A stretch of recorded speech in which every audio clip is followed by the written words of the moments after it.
कोरेगाव तालुक्यातील भाडळे खोऱ्यात लक्ष्मणराव इनामदार सिंचन योजनेच्या भूमिपूजन भाजपचे प्रदेशाध्यक्ष रवींद्र चव्हाण यांच्या हस्ते पार पडले।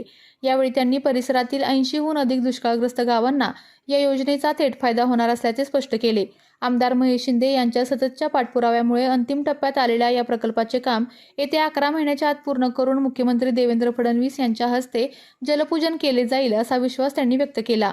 महायुती सरकार राज्यातील सिंचन प्रकल्प वेगाने पूर्ण करण्यासाठी कटिबद्ध असल्याचे सांगताना त्यांनी नीट प्रकरणावरही भाष्य केले। या प्रकरणात 13 आरोपींना अटक झाली असून भविष्यात असे प्रकार रोखण्यासाठी सोमवारी कॅबिनेटमध्ये कायद्यात कठोर बदल केले जातील अशी माहितीही त्यांनी दिलेली आहे।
खरं तर देशाचे पंतप्रधान आदरणीय नरेंद्र मोदीजी, महाराष्ट्राचे लोकप्रिय असे मुख्यमंत्री आदरणीय देवेंद्रजी आणि संपूर्ण महायुतीचं असणारं सरकार सातत्याने महाराष्ट्रामध्ये सिंचनाचे असणारे प्रकल्प हे पूर्ण व्हावेत, की जेणेकरून त्या भागांमध्ये असणारी जी शेती जी आहे ती ओलिताखाली आली पाहिजे, यासाठी विशेष प्रयत्न करतायत.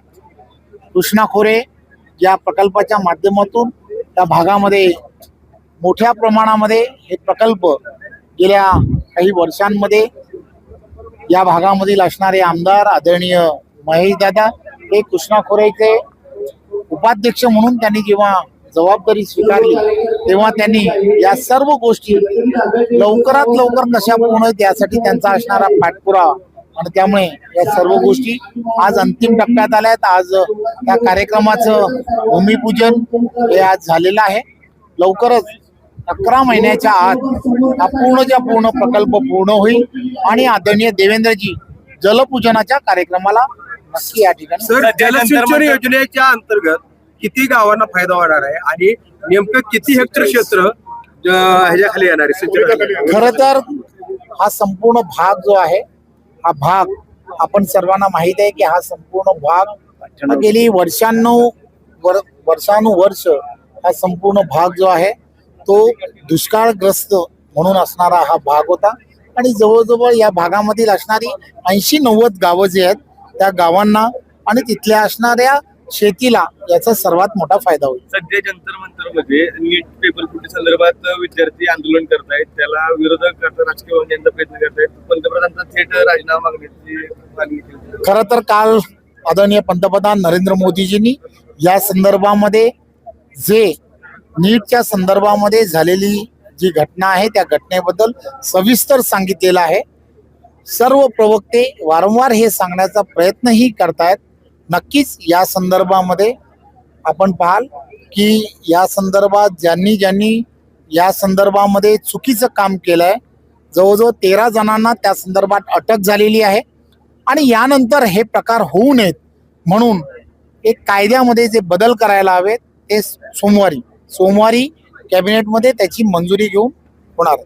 गावामध्ये काय व्यक्त होणार? खरं तर देशाचे पंतप्रधान आदरणीय नरेंद्र मोदीजी, महाराष्ट्राचे लोकप्रिय असे मुख्यमंत्री आदरणीय देवेंद्रजी आणि संपूर्ण महायुतीचं असणारं सरकार सातत्याने महाराष्ट्रामध्ये सिंचनाचे असणारे प्रकल्प हे पूर्ण व्हावेत, की जेणेकरून त्या भागांमध्ये असणारी जी शेती जी आहे ती ओलिताखाली आली पाहिजे, यासाठी विशेष प्रयत्न करतायत.